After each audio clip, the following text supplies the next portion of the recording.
نبی نبی ہوتا ہے جیسے ہمارے آقا بچپن میں بھی نبی تھے. کئی لوگ یہاں پر یہ کہتے ہیں اگر وہ نبی تھے تو پھر اعلان نبوت کیوں نہیں کیا, اگر وہ نبی تھے تو پھر تبلیغ کیوں نہیں کی. ارے بھائی نبی تھے, اللہ نے ابھی آپ کو اس امر پر مامور نہیں کیا, یعنی یہ حکم نہیں دیا تھا کہ چلیے آپ اظہار کیجئے, ظاہر ہو جائیے.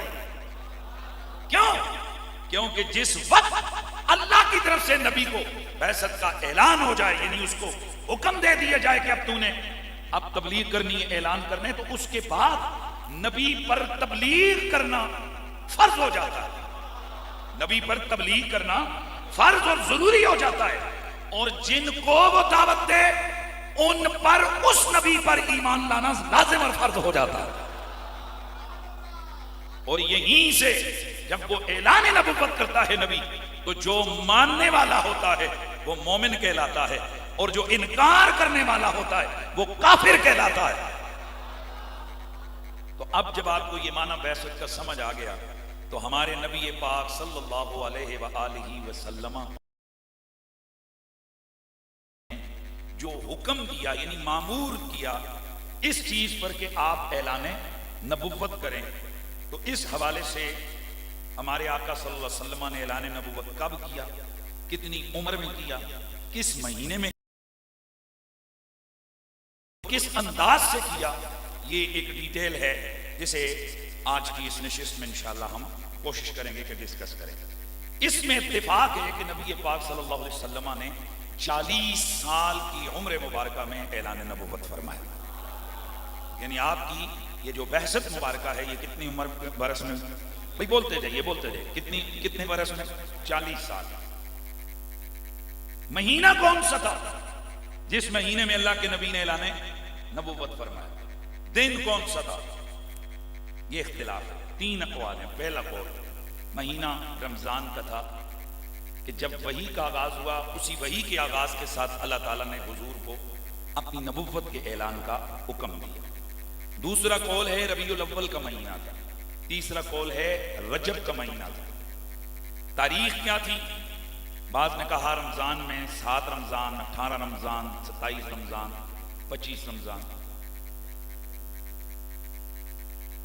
ربیع الاول میں تاریخ کیا تھی؟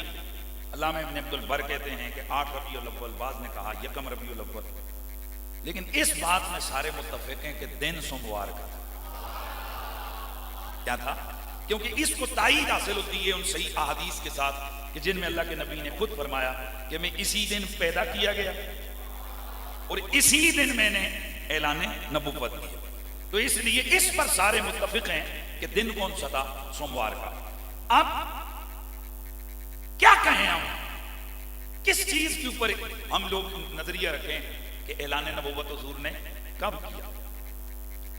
نزول وحی کا آغاز جو ہوا ہے یہ آپ کو پتہ ہے لیلۃ القدر میں ہوا ہے. اس میں کسی کو کوئی شک وغیرہ بھائی بولیے کوئی ہے؟ نہیں ہے, کیونکہ قرآن کہتا ہے انا انزلناہ فی لیلۃ القدر, اور حدیث مبارکہ کی تائید حاصل ہے کہ جو لیلۃ القدر ہے یہ رمضان المبارک کے آخری عشرے کی طاق رات ہے. تو اس حوالے سے ہم کہہ سکتے ہیں کہ قرآن کے نزول کا آغاز 21, 23, 25, 27 یا 29 رمضان المبارک کو ہوا. اب کدھر جائے گا وہ قول ربیع الاول والا؟ اور آخر جنہوں نے وہ قول لکھا ہے تو اس کی پیچھے ریزنز کیا ہیں؟ امام بیہقی نے ان میں محاکمہ کیا. امام ابن حجر فتح الباری میں لکھتے ہیں کہ ربیع الاول میں اس سلسلے کا آغاز ہوا. نبی علیہ السلام کو 6 مہینے رویائے صالحہ دکھائے گئے, اور پھر رمضان المبارک میں بیداری کے اندر جبریل امین میرے مصطفیٰ کی خدمت میں آئے اور انہوں نے آغاز وحی کرتے ہوئے فرمایا اقرا باسم ربک الذی خلق. اب یہاں ایک اور تھوڑا سا میں آپ کو پوائنٹ دینا چاہتا ہوں. ایک ہے اعلان نبوت, ایک ہے اعلان رسالت. نبی اور رسول اس میں فرق ہے.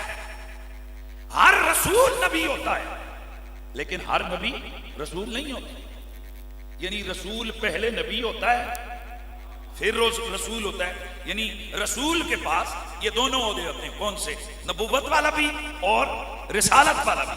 لیکن بعض انبیاء وہ ہوتے ہیں جو صرف نبی ہوتے ہیں، وہ رسول نہیں ہوتے. اب آپ سوال کریں گے کہ یہ نبی اور رسول میں فرق کیا ہے؟ تو نبی اور رسول میں فرق یہ ہے کہ رسول وہ نبی ہوتا ہے جو یا تو کلیتاً اپنی شریعت لے کے آتا ہے یا پھر کسی اور نبی کی شریعت میں اضافہ کر دیتا ہے. سبحان اللہ کی آواز آئے. کچھ احکام بڑھا دیے جاتے ہیں اس نبی کے لیے، تو وہ کون ہوتا ہے؟ رسول ہوتا ہے. توجہ ہے، وہ کون ہوتا ہے؟ رسول ہوتا ہے. تو رسول کون سا نبی؟ وہ نبی جو اپنی امت کے لیے یا تو شریعت بالکل نئی لے کر آئے، جیسے میرے مصطفیٰ بالکل نئی شریعت لے کر آئے، یا پھر بعض احکام پچھلے نبی کے بدل کے اس نے نئے رکھے ہوں، جیسے حضرت عیسیٰ علیہ السلام کہ حضرت موسیٰ علیہ السلام پر جو احکام نازل ہوئے تھے کچھ وہی تھے اور کچھ نئے احکام اللہ تعالیٰ نے حضرت عیسیٰ کو عطا فرمائے. اور بعض نبی وہ ہوتے ہیں کہ جو صرف نبی ہوتے ہیں، جیسے حضرت اسماعیل علیہ السلام صرف نبی ہیں، حضرت لوط علیہ السلام صرف نبی ہیں، وہ دوسرے نبیوں کے یعنی رسولوں کی شریعت پر کیا کرتے ہیں؟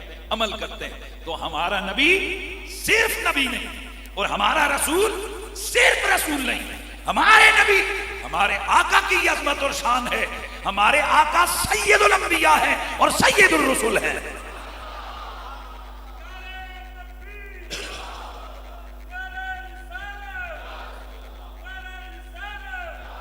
ہمارے نبی کو اللہ تعالیٰ نے جو دین دیا تو دین اعتدال عطا فرمایا. بعض پیغمبروں اور رسولوں کی شریعت میں سختیاں ہیں، بعض میں انتہا درجے کی نرمیاں ہیں. میرے مصطفیٰ وہ شریعت لے کے میں آگے چلوں گا کہ میرے نبی نے اپنے پہلے خطبے میں اس چیز کا اعلان کیا کہ جس میں دنیا بھی ہے، جس میں آخرت بھی ہے، یعنی مکمل اور جامع نظام زندگی اگر کوئی لے کے آیا تو وہ زہرا کا بابا ہے، وہ حسنین کا نانا ہے، وہ تیرا میرا نبی ہے، وہ نبی مصطفیٰ ہے، وہ خاتم الانبیاء ہے. اسی لیے تو پھر ہم نے یہ صدا لگانی ہے اور ہم نے یہ کہنا ہے یوں تو سارے نبی محترم ہیں مگر سرور انبیاء تیری کیا بات ہے. یوں تو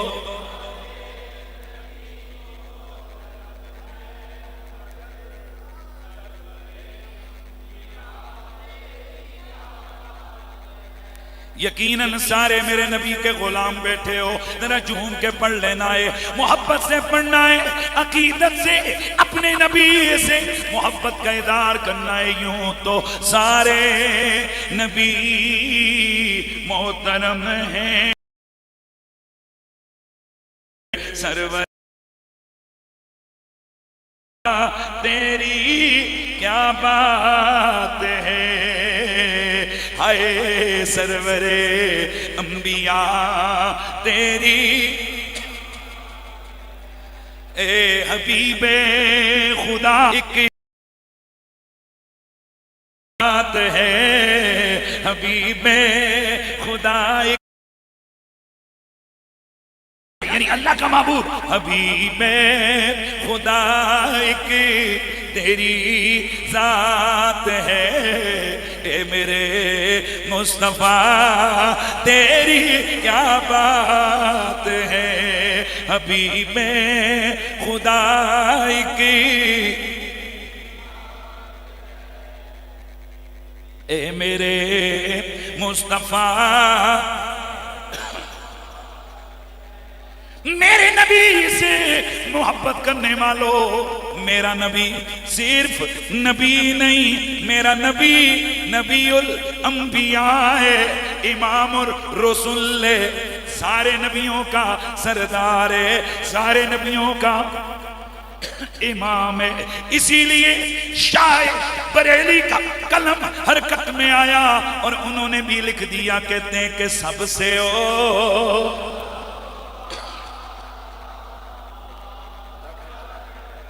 آواز آئے، سب سے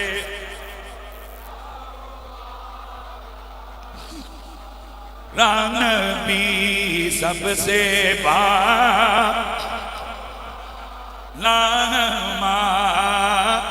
نبی سب سے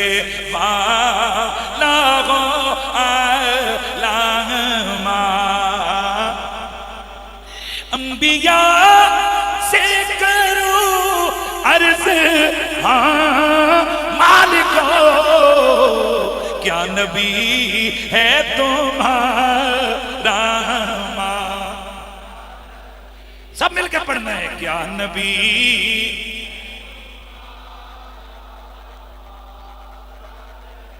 میرے نبی کی نبوت کا اعلان ہوا اقرا بسم ربک الذی خلق سورہ اقرا یہ میرے نبی کی نبوت کا اعلان ہے اور سورہ مدثر میرے نبی کی رسالت کا اعلان ہے میرے نبی نے جو پہلے اللہ کے احکام میرے نبی کی طرف آئے شریعت کے احکام نازل ہوئے ان میں کیا ہے میرا رب فرماتا ہے یا ایھا المدثر قم فانذر وربک فکبر وثیابک فطہر والرجز فہجر ولا تمنن تستکثر ولربک فاصبر یہ میرے نبی کی طرف اللہ کی وحی آئی یہ جس دن وحی آئی اس دن میرے نبی پر چادر تھی میرا نبی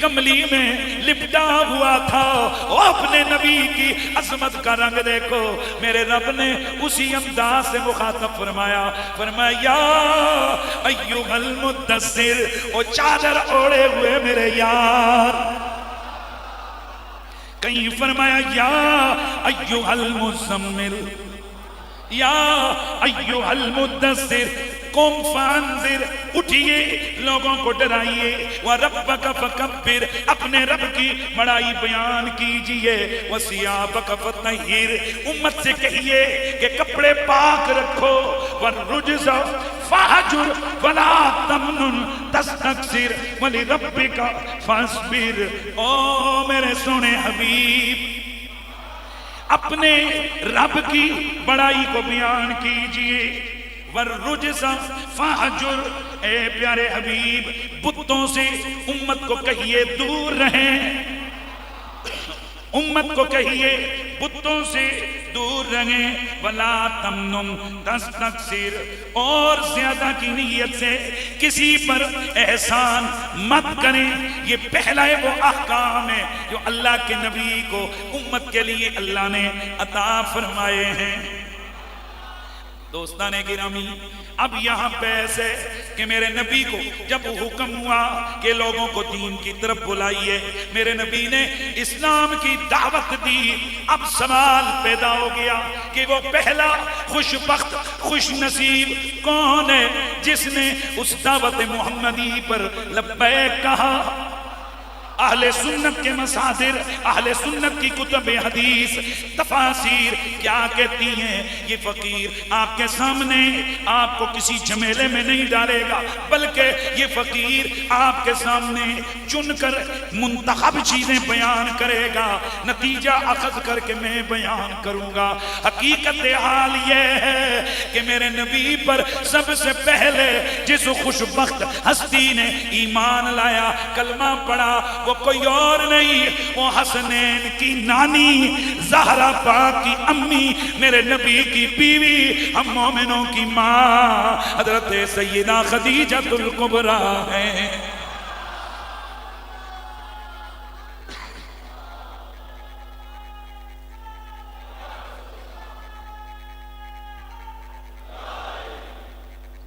امام ابن اسیر الکامل فی التاریخ میں لکھتے ہیں خدیجہ تو اول خلق اللہ اسلم باجماع المسلمین اس بات پر مسلمانوں کا اجماع ہے کہ اللہ کی ساری مخلوق میں سے پہلے جس ہستی نے اسلام لایا وہ کوئی اور نہیں وہ سیدہ خدیجہ الکبریٰ ہے بات سمجھ آ رہی ہے عام طور پر آپ جب بھی یہ بحث ہوتی ہے تو علماء سے آپ بس شارٹ کٹ سن لیتے ہو کہتے ہو جی کہ عورتوں میں خدیجہ پہلے اسلام لائیں، مردوں میں ابوبکر صدیق پہلے لائے، بچوں میں مولا علی پہلے لائے، اور حضرت سیدنا زید غلاموں میں سب سے پہلے ایمان لائے۔ ذرا ہمت کر کے یہ بھی تو بتاؤ ان چاروں میں پہلے کون ایمان لایا؟ اور اہل سنت نے جو لکھا ہے اسے بیان کرتے ہوئے بندہ ڈرے کیوں؟ یار یہ کیا عجیب قسم کی باتیں ہیں؟ روایتیں تو بہت ساری ہیں، روایتیں ابوبکر صدیق والی بھی ہیں، مولا علی والی بھی ہیں، سیدہ خدیجہ والی بھی ہیں، حضرت زید والی بھی ہیں، پر علماء کا کام کیا ہے؟ پورا نچوڑ نکال کے امت کو بتائیں کہ سب سے پہلے کون ایمان لایا۔ تو امام ابن اسیر اور اس کے علاوہ 30 سے زیادہ ہمارے علماء محدثین کے حوالے اس فقیر کے پاس موجود ہیں جنہوں نے لکھا ہے کہ سب سے پہلے ایمان لانے والی ہستی سیدہ خدیجہ۔ ایک جب جبریل امین نے آ کر میرے نبی علیہ السلام کو دل سے دل ملایا، اتھے بھی کئی لوگ سے کہنے نے جبریل نے آ کے نبی نو فیض دیتا اور چلیا لوانے آپ بھول جائے اس گل نو، اے دیون نہیں آیا، اے سینے محمدی تو فیض دیون آیا۔ بڑا عجیب کر کے آپ کے سامنے اس واقعے کو بیان کیا جاتا ہے۔ جبریل علیہ السلام آئے، انہوں نے آ کر کہا اقرا، تو سرکار فرماتے ہیں میں تو ڈر ہی گیا، اور حضور اتنے ڈر گئے کہ کانپنے لگے، اور کانپتے کانپتے کانپتے کانپتے جناب آپ گھر میں داخل ہوئے اور سیدہ خدیجہ سے فرمایا زملونی زملونی زملونی، مجھے چادر اڑاؤ، مجھے چادر اڑاؤ، مجھے چادر اڑاؤ۔ سردی لگ رہی تھی حضور کو، جبریل کو دیکھ کر حضور ڈر گئے تھے۔ وہ ادھر ایک پہلی بار ہے ایسی میرے نبی کو، وہ بھائی جبریل کوئی پہلی دفعہ میرے نبی کے پاس آیا تھا، میرے نبی نے تو بارہا جبریل کو دیکھا تھا، یہ جھولا جھولا نبی آیا کرتا تھا۔ یار مہربانی کریں نا، مہربانی کریں۔ بچپن سے لے کے اعلان نبوت تک نہ جانے کتنی مرتبہ یہ نوکر حضور کی خدمت میں حاضر ہو چکا ہے۔ یہ کہنا کہ جبریل کو دیکھ کے میرے نبی ڈر گئے تھے اور جبریل حضور نے ڈراونا آیا سی، یہ کس قسم کی تعبیر ہے؟ اب آپ کہو گے حضور کانپے کیوں، حضور کانپے کیوں، اور اللہ کے نبی کو سردی کیوں لگی؟ بڑے بڑے لوگوں سے تم نے حکمتیں سنی ہوگی، اس فقیر مولا علی کے غلام سے حکمت سنو۔ میری تحقیق یہ ہے کہ چونکہ وحی کے اندر نور ہے، یار میں دلیل دے مانگا تھوڑی طبیعت خوش ہو جاوے گی، وحی کے اندر نور ہے اور نور کی تاثیر ٹھنڈی ہوتی ہے۔ آپ کہو دلیل دو تو میں دلیل دیتا ہوں، میں دلیل دیتا ہوں، ایمان میں نور ہے، اور قیامت والے دن جب مومن پل صراط سے گزر رہے ہوں گے تو نیچے سے جہنم پکار کے کہے گی جز یا مومن، وہ مومنہ جلدی گزر، ان نورک قد اطفا لہبی، تیرے نور کی ٹھنڈک نے میرے شعلوں کو بجھا دیا ہے۔ چیلنج اس فقیر کا، پوچھو جا کر کسی سے، لا بتا حکمت کہ نبی پاک کانپے کیوں، ٹھنڈ کیوں لگی؟ اور عام مومن کے نور ایمان میں اس قدر ٹھنڈک ہے تو جب اللہ کا قرآن سینے محمدی پہ آ گیا، بتقاض بشریت میرے نبی کو ٹھنڈ لگی۔ اچھا جی پھر کم میں کیوں؟ او جی حضور نے یہ کانپ رہے تھے اور پریشان تھے، ارے چلے لبنے سمجھ، پہلے میرا نبی محبوب خدا ہے، پہلے میرا نبی اللہ کا پیارا ہے، لاڈوں میں پڑھ رہا ہے، اب ذمہ داری امت کی بھی آ گئی ہے۔ اب ذمہ داری بھائی بولیے اب ذمہ داری امت کی بھی آ گئی ہے۔ اسی کو تو اللہ تعالیٰ نے قرآن مجید میں بیان کیا ہے، وَالضُّحَىٰ وَاللَّيْلِ إِذَا سَجَىٰ مَا وَدَّعَكَ رَبُّكَ وَمَا قَلَىٰ وَلَلْآخِرَةُ خَيْرٌ لَكَ مِنَ الْأُولَىٰ وَلَسَوْفَ يُعْطِيكَ رَبُّكَ فَتَرْضَىٰ أَلَمْ يَجِدْكَ يَتِيمًا فَآوَىٰ وَوَجَدَكَ ضَالًّا فَهَدَىٰ وَوَجَدَكَ عَائِلًا فَأَغْنَىٰ۔ اچھا فَأَمَّا الْيَتِيمَ فَلَا تَقْهَرْ وَأَمَّا السَّائِلَ فَلَا أَلَمْ نَشْرَحْ لَكَ صَدْرَكَ وَوَضَعْنَا عَنْكَ۔ آپ کہیں گے آیت ہے سیدھے پچھلی صورت کیوں پڑھی؟ وہ وجہ یہ کہ کٹھیاں آئیاں سن، اس واسطے میں بھی کٹھیاں پڑھیاں رہے۔ أَلَمْ نَشْرَحْ لَكَ صَدْرَكَ وَوَضَعْنَا عَنْكَ وِزْرَكَ الَّذِي أَنقَضَ ظَهْرَكَ وَرَفَعْنَا لَكَ ذِكْرَكَ۔ اللہ تعالیٰ کون سے بوجھ کو کہہ رہا ہے؟ کیا ہم نے تیرے سینے کو انشراح نہیں کیا، کھول نہیں دیا؟ علم کے لیے، رحمت کے لیے، ایمان کے لیے، کمال کے لیے ہم نے تیرا سینہ کھولا نہیں ہے؟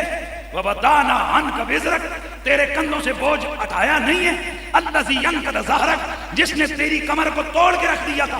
اٹھاؤ تفسیریں، وہ کون سا بوجھ تھا جس بوجھ نے میرے نبی کی کمر کو توڑ کے رکھ دیا تھا؟ وہ امت کا درد تھا، امت کا پیار تھا۔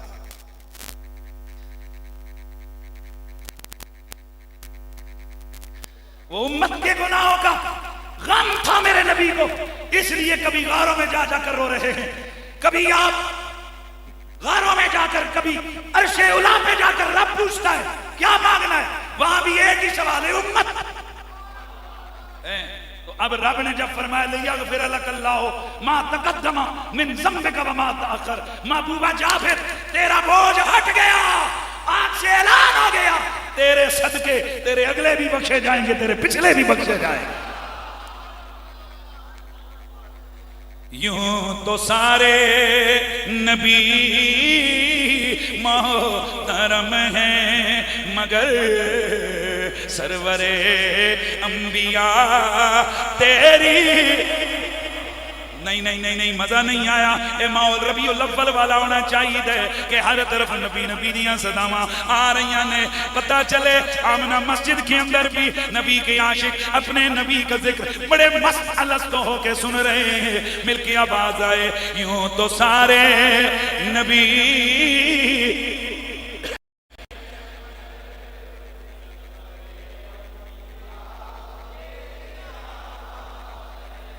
حبیب خدا ایک تیری ذات ہے، حبیب خدا ایک تیری ذات ہے، اے میرے مصطفیٰ تیری اے آواز اے حبیب خدا ایک تیری ذات ہے، اے میرے مصطفیٰ میرے نبی رحمت سید کونین سرور کونو مکان صلی اللہ علیہ وآلہ وسلم نے اعلان نبوت فرمایا۔ اس بات پر اہل سنت کا بلکہ تمام مکاتب فقہ اجماع نقل کیا گیا کہ پہلا کلمہ کس نے پڑھا؟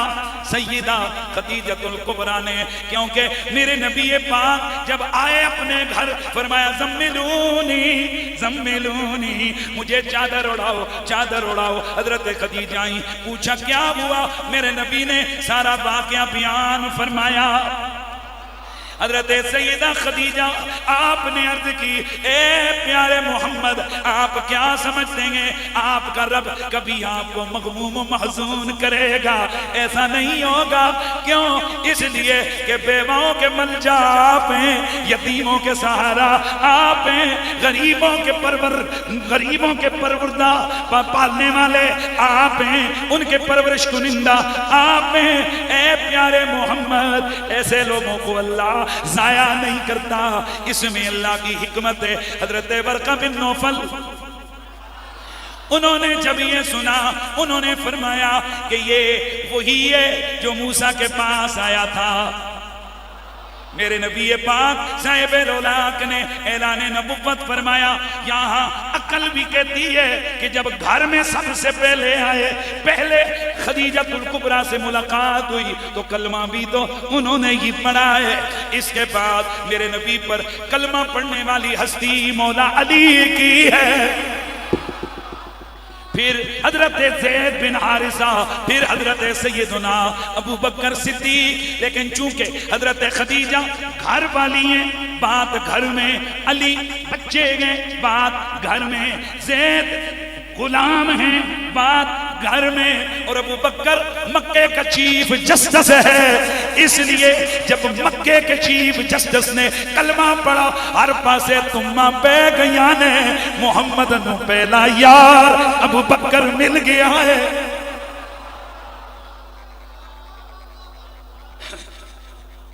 اب سمجھ آئیے آپ کو کہ یہ کیا مسئلہ تھا؟ یعنی صحیح اہل سنت کے ماخذ کو دیکھیے، محدثین کو پڑھیے تو اس کے اندر نظر یہی آتا ہے۔ تو چونکہ حضرت ابو بکر صدیق مکہ مکرمہ کی ایک مؤثر ترین شخصیت، چاہے بولیے مؤثر ترین شخصیت اور مکے کے چیف جسٹس.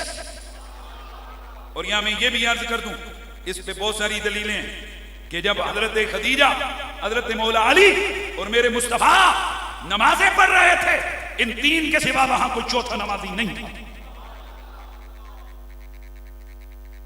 ذرا سنیں آپ نے, ایک دن یہ تینوں لوگ نماز پڑھ رہے ہیں. حضرت عفیف کندی کے بعد وہ فرماتے میں مکے میں آیا تو میں نے دیکھا کہ ایک خوبصورت چہرے والا آگے ہے, ایک 10-11 سال کا بچہ اتنا لگتا تھا, یہ انہوں نے آئیڈیا سے بتایا, وہ پیچھے اور ایک عورت پیچھے, اور یہ کبھی کھڑے ہوتے ہیں, کبھی جھکتے ہیں, کبھی سجدہ کرتے ہیں, کبھی بیٹھتے ہیں. تو میں نے عباس بن عبد المطلب سے پوچھا یہ میں کیا دیکھ رہا ہوں, یہ آپ کعبے کے باہر یہ کون لوگ ہیں اور کیا کر رہے ہیں؟ تو عباس نے مجھے بتایا کہ یہ ایک بھی میرا بھتیجا ہے, دوسرا میرا بھتیجا ہے, اور جس عورت کو تم دیکھ رہے ہو وہ جو آگے کھڑا میرا بھتیجا ہے, یہ اس کی بیوی ہے. تو وہ جو سب سے آگے کھڑا ہے اس کا نام محمد ہے, اور اس نے آج اعلان نبوت کیا ہے, وہ ایک نیا دین لے کر آیا ہے, اور اس وقت اس دھرتی پر ان تین کے علاوہ کوئی چوتھا ان کا ساتھی نہیں ہے. یار مہربانی کریں سبحان اللہ کی آواز. یہ نماز مولا علی نے کب پڑھی؟ خود مولا علی فرماتے ہیں رسول اللہ نے اعلان نبوت سوموار کو کیا, منگل کو میں نے پیچھے نماز پڑھی. اس کا مطلب یہ ہوا کہ یہ ایک دن میں پیغام بھی پہنچ گیا, نماز بھی. اب میں آپ کو تھوڑا بتانے لگا ہوں, ایک اور واقعہ بیان کروں کہ یہ تینوں پھر ایک دن نماز پڑھ رہے ہیں. پہلا واقعہ کس کا ہے؟ اچھا حضرت عفیف کہتے ہیں اگر اس دن میں کلمہ پڑھ لیتا نا میں چوتھا ہوتا. یہ نسائی شریف کی حدیث ہے, اعلیٰ حضرت فاضل بریلوی نے اس کو فتاوی رضویہ شریف میں, دیگر محدثین کرام نے اس روایت کو ذکر کیا ہے. تو پتہ چلا کہ یہ پہلے یہ دو لوگ ہیں, عائشہ خدیجہ الکبریٰ اور مولا علی. اچھا پھر آگے بڑھیے, حضرت ابو طالب یہ میرے نبی کے دوسرے چچا ہے. پہلے چچا کون سے؟ حضرت عباس بن عبد المطلب, جناب ابو طالب بن عبد المطلب. ایک دن آئے, کیا دیکھتے ہیں یہ تینوں نماز پڑھ رہے ہیں. مہربانی کرے ہو ذرا دھیان ادھر رکھو, یہ تینوں نماز پڑھ رہے ہیں. کون کون؟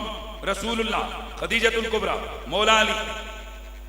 تو حضرت ابو طالب نے حضرت علی کو بلایا, پتر تھے, ذرا غور نہ سنے ہو, سارے بیٹے تھے. تو آپ نے پوچھا یا بنیا, او بیٹے یہ دین کون سا, یہ کیا کر رہے ہو تم؟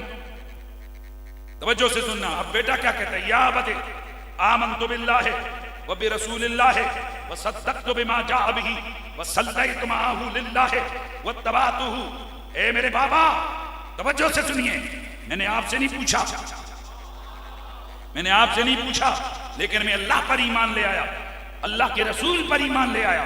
جو کچھ اللہ کا رسول لے کے آیا اس کی تصدیق بھی کر دی, ان کے ساتھ نمازیں بھی پڑھ رہا ہوں اللہ کی رضا کے لیے, ان کی اتباع بھی کر رہا ہوں. آپ ذرا ہر بندہ دل پہ ہاتھ رکھ کے بتائے, ایک نئے دین کا پیروکار بن رہا ہے بیٹا, اور بیٹا بھی وہ نہیں کہ جو کما کر دیتا ہے, جس کے سہارے آپ پل بڑھ رہے ہیں. بیٹا کون ہے؟ 9-10 سال کا بچہ ہے. توجہ ہے, 9-10 سال کا بچہ ہے. تو اب ایسے مرحلے پر کہ جب ایک بیٹا بغیر پوچھے اپنے باپ سے وہ ایک نئے دین پہ چل رہا ہو, تو باپ کا ریئیکشن کیا ہوتا ہے؟ تھپڑ, مکہ, گالی, مارنا, پیٹنا. کیوں؟ کہ اس کو اتفاق ہی نہیں ہوتا اس دین سے.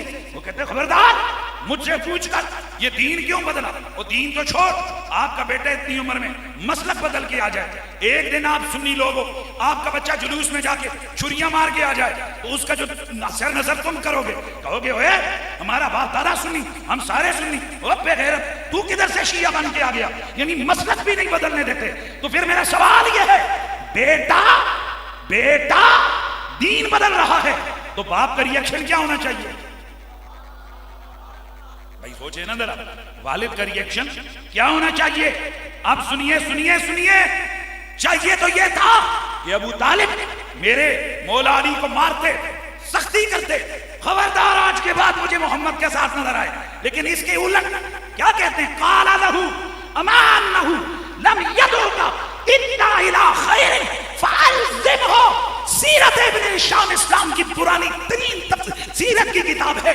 جناب ابو طالب حضرت علی سے کہتے ہیں بیٹا یہ محمد تجھے کبھی بھی غلط بات کا حکم نہیں دیں گے, تجھے بلائیں گے تو خیر کی طرف بلائیں گے.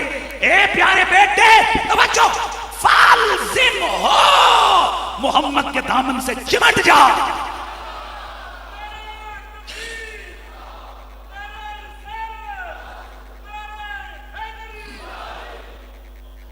بھائی کی کتاب پڑھ رہا ہوں میں، شیعوں کی نہیں.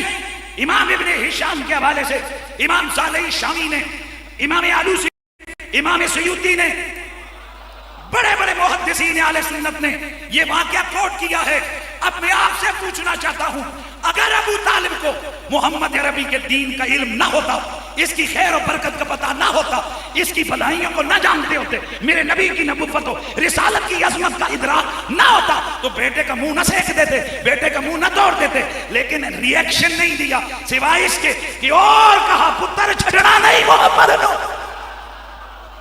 بیٹا چھوڑنا نہیں ہے محمد کو. اور میں پوچھنا چاہتا ہوں یہ کس کافر ہے کہ جو اپنے ہی بیٹے کو کہتا ہے سب نو چھڑ دے بھی پر محمد سونے نو نہ چھڑی. یوں تو سارے نبی محترم ہیں، مگر یوں تو سارے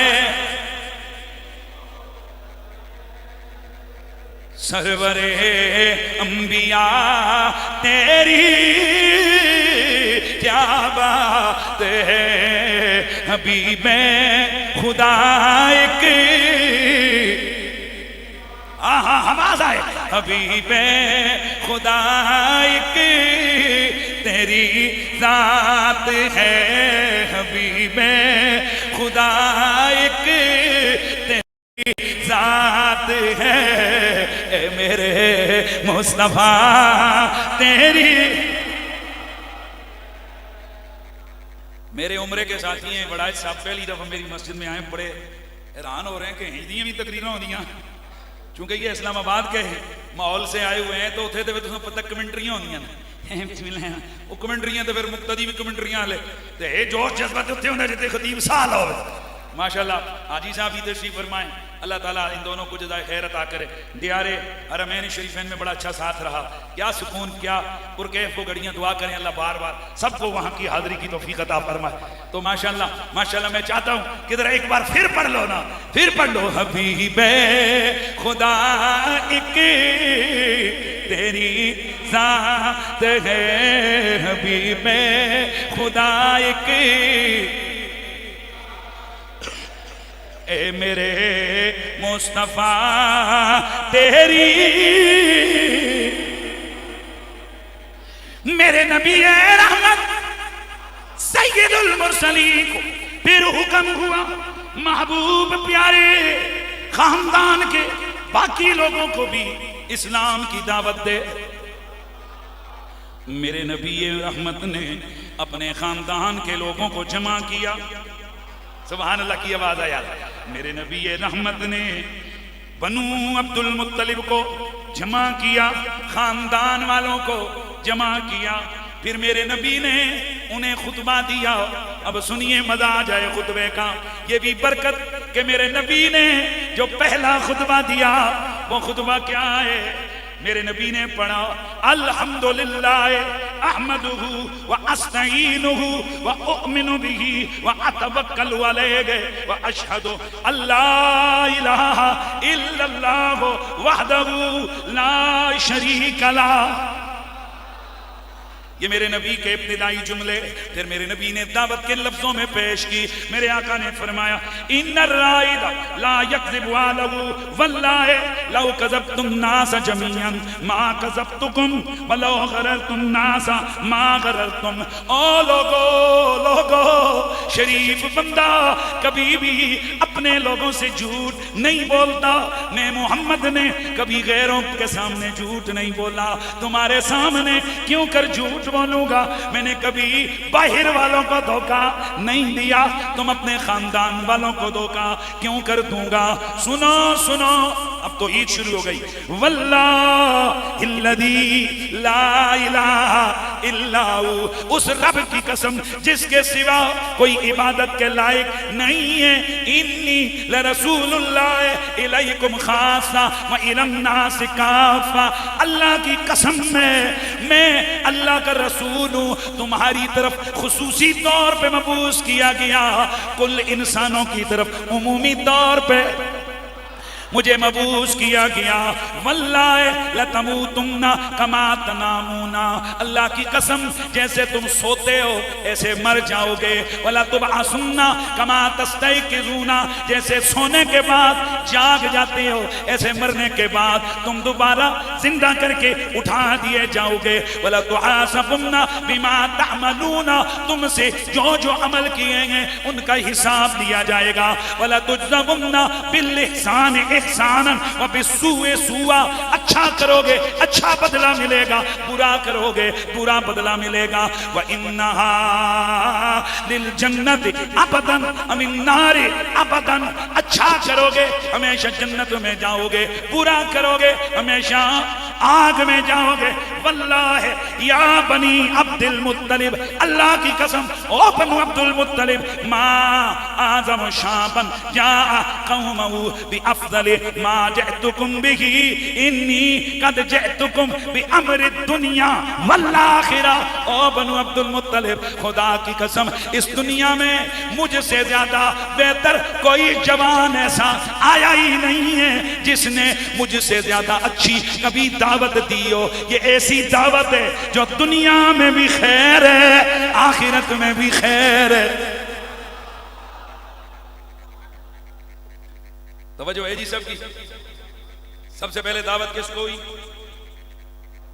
خاندان والوں کو. ابو لہب کھڑا ہو گیا, سگا چچا ہے, کیا ہے بولیے, سگا چچا ہے, خاندان کا بندہ ہے, سگا چچا ہے. کھڑا ہو کر کہنے لگا یہ نیا دین کدھر سے لے آیا, پول پول کا. ہائے ہائے ہائے ہائے ہائے. میرے مصطفیٰ کریم نے دیکھا کہ ابو لہب کے کہنے پہ باقی خاندان والے بھی جو ہے نا وہ آہستہ آہستہ منہ موڑنے لگے, یعنی پورا خاندان ہے سارے ادھر ادھر ہونے لگے. وہاں پھر ایک بندہ کھڑا ہوا جسے دنیا ابو طالب کے نام سے جانتی ہے. وہاں کھڑے ہو کر تقریر کی, فرمایا واللہ لتمنعنہ ما بقینا, فرمایا میرے بھتیجے یہ سارے بھی تمہاری دو ہستیاں تھیں, ایک حضرت صفیہ آپ کی پھوپھی اور دوسرے حضرت ابو طالب. ان دونوں نے جب یہ سنا تو کہ باقی سارے مخالفت کر رہے ہیں تو حضرت ابو طالب کھڑے ہوئے اور آپ نے فرمایا جب تک اس تیرے چچے کی زندگی باقی ہے میں تجھ پہ قربان, چل اپنا کام کر, مشن کر. بھائی توجہ ہے سب کی. جڑے مخالف سن کافر سن انہوں نے کھل کے کیا نہیں مندے, تے جڑے اپنے سن کھڑے ہو کے کہنے لگے سی تیرے نال. یار مجھے ابھی تک سمجھ نہیں آئی ہے ابو طالب کو دنیا غیر کیوں سمجھ رہی ہے. تو پھر میں وہ جملہ ٹی وی والا بولاں گا, کہیں رولا یہ تو نہیں ہے کہ ابو طالب علی کا باپ ہے, مگر نہ یہ اتنی چیزیں آگے بھی میں آپ کو عرض کروں گا کہ کس کس جگہ ابو طالب آپ کو کھڑا نظر آتا ہے, کہاں کہاں میرے نبی کا ہاتھ پکڑتا ہے, کہاں کہاں اپنا سینہ مصطفیٰ کے سامنے لے کر آتا ہے, کہاں کہاں زبان کی تلوار چلاتا ہے, دشمن کو ڈھیر کر دیتا ہے. کس کس جگہ کیا کیا انداز ہے میرے حضور کی حفاظت کا. اللہ اکبر. تو کیا نعرہ بلند کیا, جب تک ابو طالب کے جسم میں جان ہے اے محمد تمہاری حفاظت ہوتی رہے گی. میں تاریخ لکھنے والوں اور یاد کرنے والوں کو یہ لفظ یاد کروانا چاہتا ہوں. تمہیں باب خادم رضوی سے رہ کے پیچھے گولڑے کے بابا مہر علی اعلیٰ حضرت فاضل بریلوی, امام جلال الدین سیوطی, اوپر تک جاتے جاتے اگر تمہیں کچھ ہستیاں یاد رہیں کہ جنہوں نے میرے نبی کی حفاظت کی, میرے نبی کی ناموس کے محافظ بنے, تو یہ بات حنیف قریشی کی دل کی تختی پہ لکھ لو, دماغ کی لو پہ لکھ لو. سب نے حفاظت کی ہے میرے نبی کی, پر پہلا محافظ جو کھڑا ہوا وہ ابو طالب ہے.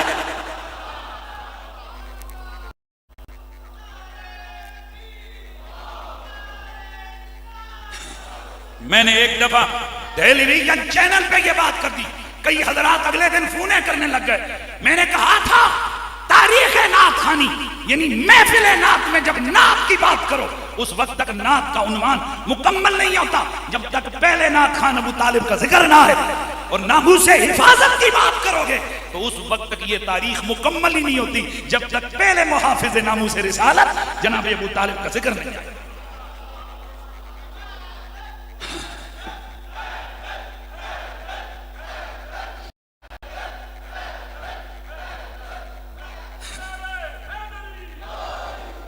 دوستان گرامی، یہ دل پرکیف یہ سفر آگے بڑھے گا، اس میں پنہاں گوشے آئیں گے، کہاں اپنوں نے جاں فشانیاں دکھائیں، کہاں غیروں کے سینے جل گئے، کہاں میرے نبی کے پیاروں نے وہ کر دکھایا کہ چشمے فلک بھی حیران رہ گئی، کہاں میرے حضور کے پیاروں نے وہ انداز اپنا دیے کہ لوگوں نے اپنے دانتوں کے نیچے انگلیاں دبا کر کہنے لگیں اللہ کی قسم جتنا پیار محمد کے یار محمد سے کرتے ہیں اتنا کائنات میں کوئی کسی سے پیار کر ہی نہیں سکتا ہے۔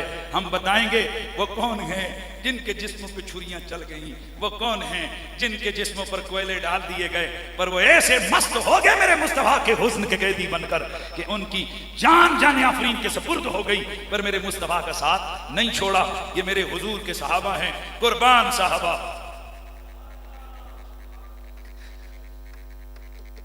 اوے میرے دل کو کوئی چیر کے تو دیکھے اس میں کیا ہے۔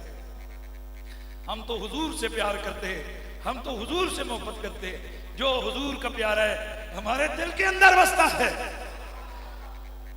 اور چونکہ بیچ میں 12 ربیع الاول کی وجہ سے میں چونکہ ہزارہ میں ہمارا بہت بڑا اجتماع ہوتا ہے پچھلے 20-25 سال سے میں ادھر ہی، یعنی جب سے میں ادھر آیا ہوں میں ادھر ہی مشغول ہوں۔ 12 ربیع الاول میں یہاں نہیں ہوتا، جمعہ ہو یا کوئی دن وہاں بڑے اجتماعات ہوتے ہیں، وہاں میرے خطابات ہوتے ہیں۔ اس دوران ایک ایسا دل خراش واقعہ جو ہے نا وہ رونما ہوا کہ 9 ربیع الاول کو حیدرآباد کے اندر سسر مصطفیٰ داماد مرتضیٰ حضرت سیدنا فاروق اعظم رضی اللہ تعالی عنہ، وہ کہ یہ اختلافی بات ہے جو میرے منہ سے وہ جملہ داماد مرتضیٰ والا نکلا، پر اعلیٰ سنت کی کتابوں میں لکھا ہوا ہے، تو جناب سسر مصطفیٰ خلیفہ راشد سیدنا حضرت عمر بن خطاب رضی اللہ تعالی عنہ، آپ کا پتلا جلایا گیا حیدرآباد کے اندر۔ لعنت اللہ علیکم دشمنان اصحاب پیغمبر، خدا کی مار ہو، خدا کی لعنت ہو ان کتوں، ان خبیثوں، ان دیوسوں پر، اللہ کی مار ہو، اللہ کی لعنت ہو۔ اور ہم یہ کہتے ہیں کہ خدا کی قسم عمر تو عمر ہے، ہم تو اس مٹی کے ذرے پہ قربان جس مٹی کے ذرے نے پاپوش محمد کے بوسے لیے ہے۔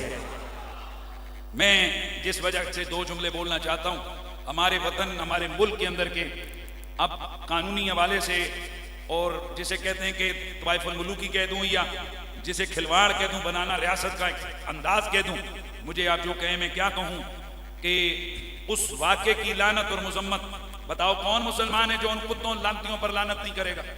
بھائی بولو بولو، کون ہے؟ کون ہے؟ ہاں، جو حضرت عمر پہ لعنت کرنے والوں کو برا نہ سمجھے وہ خود لعنتی ہے۔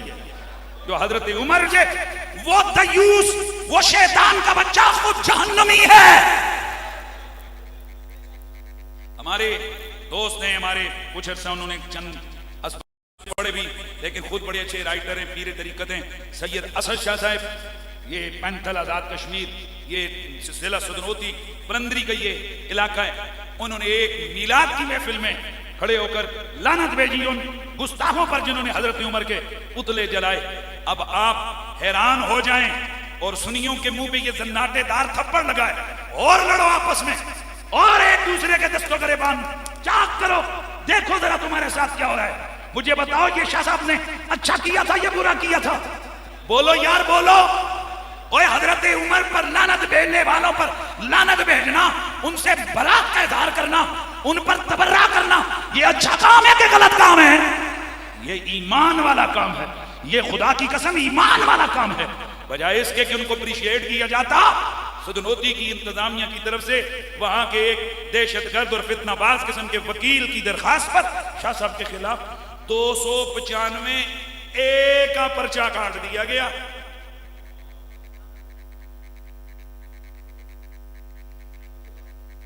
وہ الگ بات ہے کہ سید اسد حسین شاہ وہ ایک طالب علم یا ایک پیر صاحب ایک علاقے کا اب نہیں رہا، اب وہ اہل سنت کی تصویر ہے.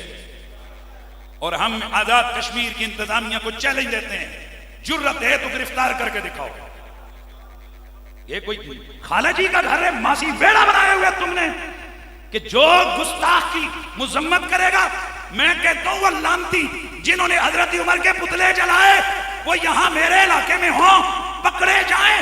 مذمت چھوڑ، حنیف قریشی مرمت کرے گا، مرمت کرے گا. تم نے ہمیں کیا سمجھا ہوا ہے کہ صحابہ تبرک کرو، صحابہ تبرک کرو، اور نبی کے مزار کے ساتھیوں، نبی کے پیارے پیارے یاروں پہ تم تبرک اور نامتے کرو اور تمہارا راستہ کوئی نہیں روکے گا. ہم اعلان کر کے کھل کے سامنے آؤ. کہتا ہے کہ یہ حنیف قریشی کا تربیت یافتہ ہے.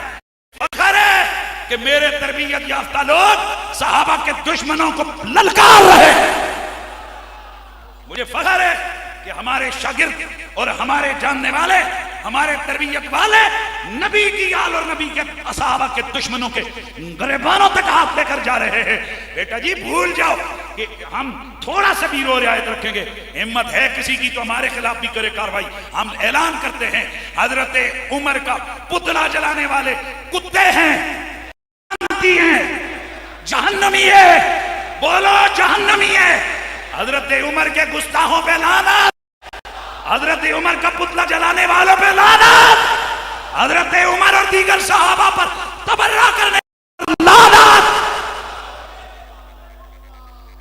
ہمارا رابطہ خیر ہو گیا ہے آزاد کشمیر انتظامیہ کے ساتھ.